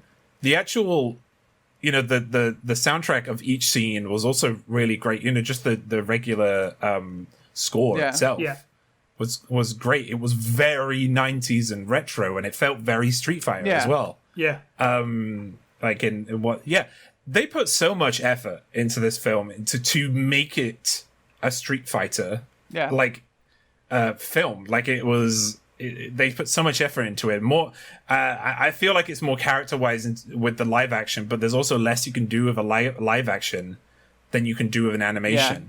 Yeah. And they did so well. They went hard, and I'm glad they did. 100%. For sure. Okay, let's talk about the animation, the direction, cinematography, if you like, before we move on to our conclusions. Generally speaking, for me, I thought the animation, again, obviously, as I said, it kind of had a nostalgic twang for me, so I enjoyed that much. Overall, it was pretty good. It was pretty consistent, really. The only thing that I didn't like, I don't know if anyone else noticed this, or maybe it's a big Street Fighter community meme. I don't know. What was with Balrog's eyes halfway through the film? He just suddenly went. He suddenly went cross-eyed. Yeah, during Meinberg's and James's rewatch, we wondered what the hell was happening there because it just it's so weird. The only thing we can guess is like animators switched and didn't know that Balrog wasn't cross-eyed. Or something. It's so weird. I mean, Balrog rips a shirt for some reason. We don't actually know why at one point as well. Like, he's just international man of mystery, Balrog. Apparently so. It's because he had some minds to get to. You'd almost have to ask your tailor to tailor your suit that way too, though. Like, I mean, with the slightest flex, just makes I it must rip pop my off. chest open. Other than that, in terms of the best scene, I personally really loved the way that it opened as a call to the Street Fighter 2 video game opening with the lightning strikes and Ryu sort of bobbing in the darkness. It was really cool. Yeah. It's like they actually built off of that and said, as Steve, as you kind of pointed out, this is kind of how Street Fighter 2 begins. This is the thing that predates Street Fighter 2. So it's cool for them to kind of add to that. This scene of Ryu standing in the thunder or whatever is the fight scene with Sagat. I was like, that's really cool. James, standout stuff in terms of scenes, the way the film looks, all of that goodness. Yeah, the film. Yeah, as you said, like the film's introduction was really, really strong. And you know what? The live action, like, that is what was wrong with the live action. Is that if they just did what the animation did, right, and gave us a bunch of like little short scenes of everybody in their like habitat, doing what they do best, we would have respected it more. Like in that first hour. The animation literally does that. Message for Sai. It gives you an introduction to everybody, like what their fighting style is, what they're capable of, what their personalities were, in like short little 1 to 1.5 minute little scenes. And it does it so well in the animation. Like the animation, they go hard. It's that 90s, hand drawn animation that we come to expect at that point. And a few years later, we got Berserk, which is also very similar in that style. And it was great. In fact, there was a bit where I was like surprised. Is right at the beginning where what's Ryu's move? Hadouken or shoryuken? Which one? The one where he spins up. Yeah. That's the Tessa. You mean the hurricane kick? No, the one where he spins up. Shoryuken. Yeah. Shoryuken. Yeah. Thank you. When he does that to Sagat, there's blood everywhere, and I was like, I wasn't expecting that. I was expecting blood, and then through they don't really hold back with that. I mean, they don't go too overboard, but they don't, they give blood where it should be and it should not be. But as I said earlier, my absolute favorite scene, and it's mostly because of the animation, to be honest. I'm gonna, just because it's the 90s, I'm gonna forego what she was wearing. Right, and that, like, what the scene overall was all about, because it was I'm not going to say what it was, but it's a little bit, what. But that scene was animated really well. Mm-hmm. I was really in that scene. I actually got up on my chair for it, right, because I'd never seen this before, right. So I was like, oh, crap, is he going to win? Oh, he's going to win because she's a woman and this is the early 90s. You know, and here's Guile. He's going to pop in and he's going to save her. But no, she just showed who she was. And she got her, I don't know what it was, but her thigh, I don't know what it's called, but the thigh kick she does where she does, you know, the up and down. Kick that son of a bitch through a goddamn wall now into the street, and it was great. And do you know what they could have done as well with that scene? And just because Vega, I think, even though Vega's who he was as a character was a little bit was wrong, his character to look at was great. You know, you could see they were going for an art style with a lot of the characters. You know, they were going for what I would call the Warhammer, you know, art style of a big burly, you know, Gears of War-esque, big burly shoulders and everything. But with Vega, they squeezed him down to what he actually is. But he still had that power and speed. Yeah. And it was good to see. So yeah, my favorite scene is the Chun-Li and Vega fight. And my least favorite scene is actually the end, because I thought it was a little bit of a letdown for how hype the film got. That's fair. Yeah. Burger, favorite scenes and general thoughts on the animation? I thought the movie looked great. Hand-drawn animation really is something else. Yeah, sure. I will agree with James. I really appreciate the Chun-Li scene quite a bit, and just thinking about like they used the space really well. That felt like a Street Fighter fight to me, because if you think about the experience of a Street Fighter fight, especially in Street Fighter 2, like you're in levels and then there's like signs on the end. If you knock somebody into the signs or the box or the barrels, they'll break. And it gives you the sense that it's like a knockdown drag. I think that's how they did that really well. It was a knockdown. It was a room fight.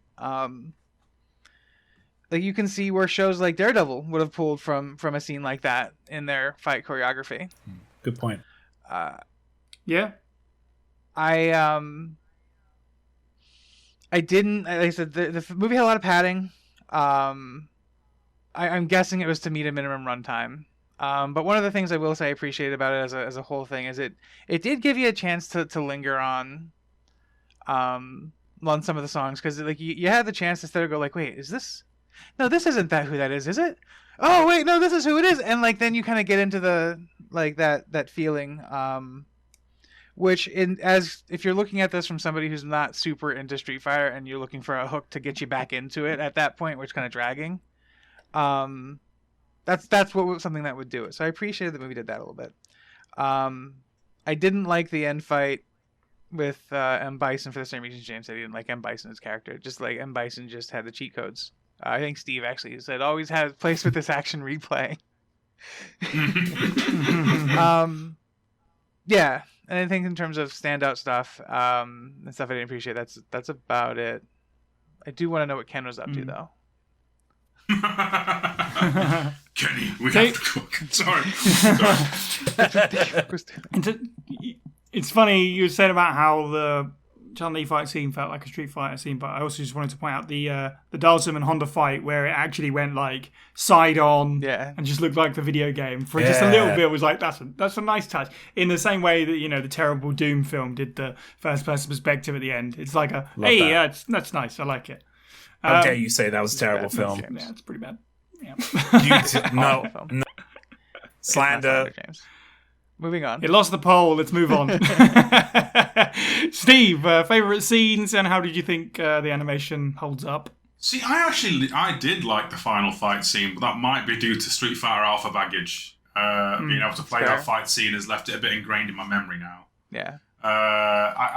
It's the fact that Bison doesn't just lose his powers. Basically, he goes, right, I'll fight you on your level then. Trying to prove how big and tough he is by fighting the martial arts men with martial arts rather than superpowers, which is a rather dumb Frieza like, I'm not going to use my hands Goku move. And I thought it paid out quite well. I think for some reason, when I think of fights in this, and this is probably due to the rewatch, I think of Guile going for a sonic boom, missing entirely, and then destroying what appears to be E. Honda's mountain shack in one go. Thinking, you absolute clown shoes. And it just makes me giggle. But yeah, I think this is the fact that this show has the special effects and stuff that make it a bit more charming. Massive shout out to the Chun-Li fight scene, because that wall that kicking Vega through a wall thing is so satisfying. Like, it Yeah. actually does feel like viscerally violent to a point that's more a Mortal Kombat thing. Especially considering like this guy has been like cutting Chun-Li up with his claw.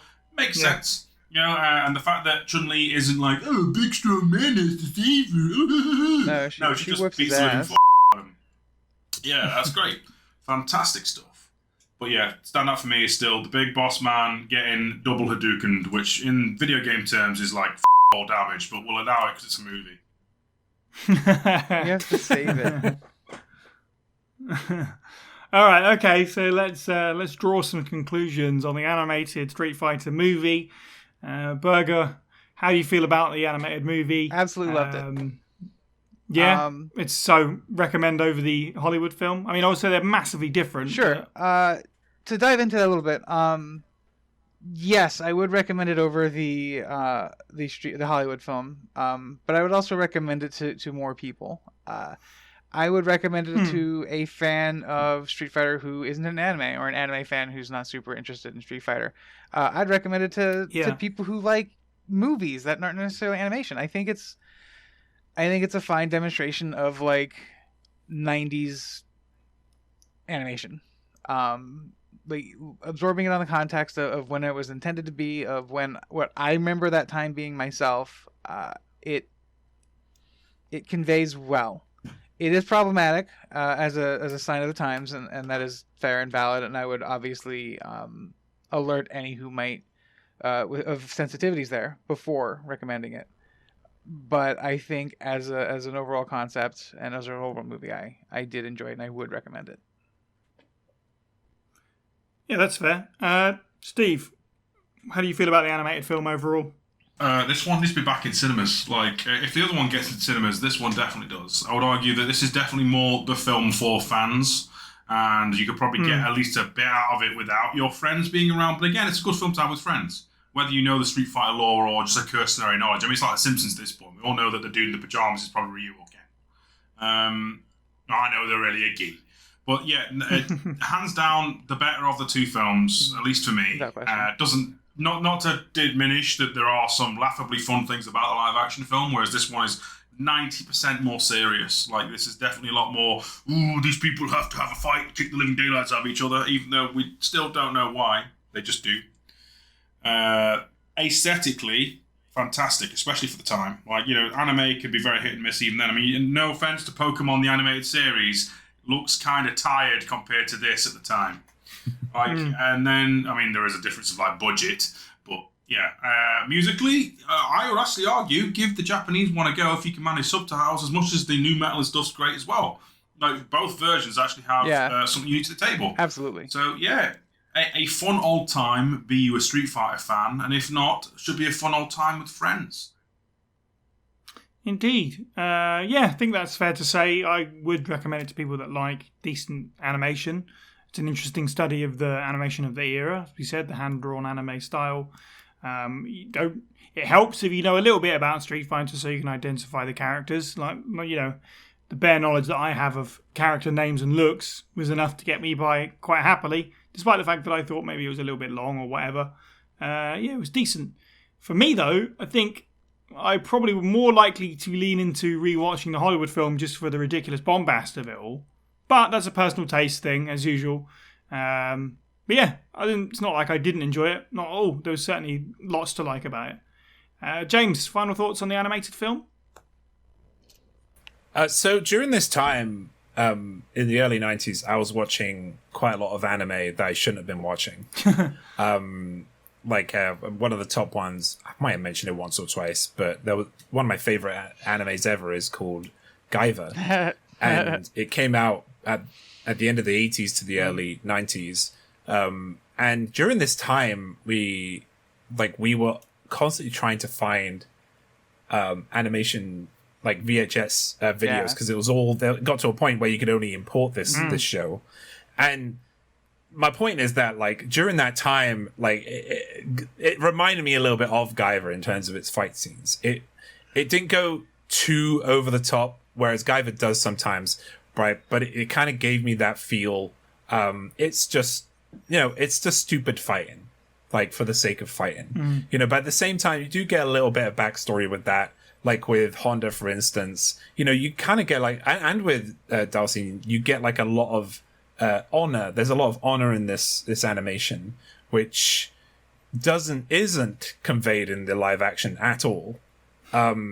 You know, in terms of not Bison's side, but Team Rio's side. Yeah. There's a lot of honor there, and that's awesome to see. And that was kind of a running trend in the early 90s with a lot of this stuff. It's about having pride and honor, and you can see the pride and honor in the animations as well from the creators themselves. Other than there was a couple of times where Steve just put a gif in of Chun-Li, who was cross-eyed a couple of times, and so was Balrog. But other than that, you know, it's like complaining about Dragon Ball Super at one point. If the figures got too far away, they looked a bit naff, but like overall the animation was spectacular, and I enjoyed every moment of it way more than I did the live action. And I would definitely recommend this to people. Watch Guile with me sometime. Yeah, you should watch Guile with James. Maybe. I actually knew so little about this and nobody seems to talk about this film. I will say this much. I thought it was probably just kind of going to be very sort of like, it's a thing that exists. So this is, in a way, considering that we kind of pulled the name out of the hat and went, okay, we're going to watch the Van Damme film. This is kind of like the nice surprise, really, because I didn't think much of it. As I say, I don't see it being talked about. And it's because it's not a Hollywood video game film that's fair. And there's plenty of examples of that. So who knows, maybe one day we'll get to do the Ace Attorney film. That'd be great. But nonetheless, please, nothing else remains to me. I know, right? Nothing else remains for me but to thank our contributors and our patrons once again. Support the show for as little as $1 a month to help us create more bonus content like this one over at patreon.com/FA SprayPod. You can also join the Discord server to get in touch with members of the team and our community, discuss Resident Evil with us and other fans, and listen to the podcast live as it's being recorded. You can find a link to the server as well as our Twitter, Facebook, Twitch, Instagram, YouTube, TikTok, etc. at faspraypod.com. You can find the podcast on YouTube, Stitcher, Spotify and iTunes, and if you enjoyed the show, please do leave us an iTunes review or a review wherever else you can. It helps spread the word. Thank you to the panel. You can follow all of the popular people individually. I'm at Cyniac_123. Steve is at FB Steve Was Taken. James is at Moist Owlet OFF, and Burger is at It's Burger Time. And finally, thank you for listening and have a good week.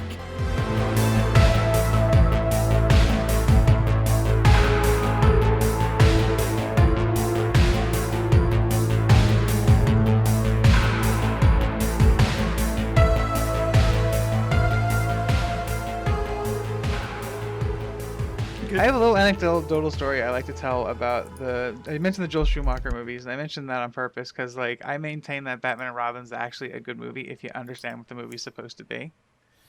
A toy advert. Yeah, it's not only a toy advert, but it's also an homage to Adam West. I was right. Yeah, I know that. It's like a 60s movie made now. Yeah. Or, made in the 90s. And the only person in the entire cast of the film made now, 30 years ago, who gets that... God. Why do you hurt me when I show you nothing but love?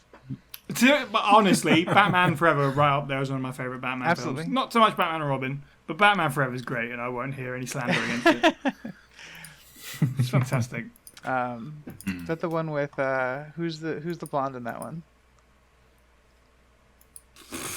Oh, Val Kilmer. Val Kilmer, Tommy Lee Jones, Jim Carrey. Right? No. Alicia Silverstone? Oh, Alicia Silverstone. No, she was in the Batman Robin, wasn't she? Yeah, she was. Michelle Pfeiffer. Michelle Pfeiffer. That's Batman Returns. We'll get there eventually. I'm just naming names. Drew Barrymore. She was in it. Cameron Diaz? Cameron Diaz? Was she in one of the Batman films? Maybe. So that's the mask I'm thinking of. Dinklage. I want to say... Peter Dinklage? Dwayne Dibley? Nicole Kidman! Nicole Kidman! Yes. Ah! There you go. Uma Thurman. No, that's Batman and Robin again.